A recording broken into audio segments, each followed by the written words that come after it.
இறால் வந்துட்டு எங்கள் மாமா எனக்காக வாங்கிட்டு வந்தாங்க, வேறு யாரும் சாப்பிடக்கூடாதுன்னு சொன்னாங்க.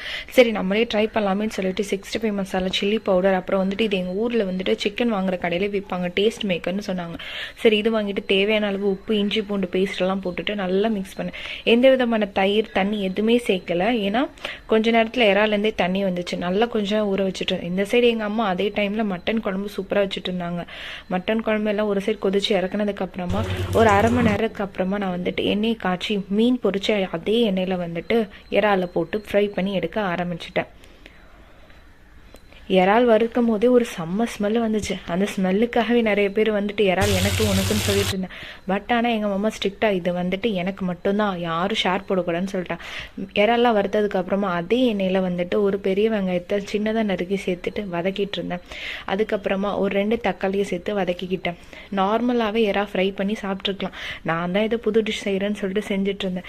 இதுலேயும் தேவையான அளவு உப்பு எல்லாம் சேர்த்துட்டு வறுத்து வச்சிருந்தேன் இறாலையும் சேர்த்துட்டு நல்லா வதக்கிட்டு இருந்தேன். இது இன்னும் சூப்பராக டேஸ்ட் கொடுத்துச்சுங்க.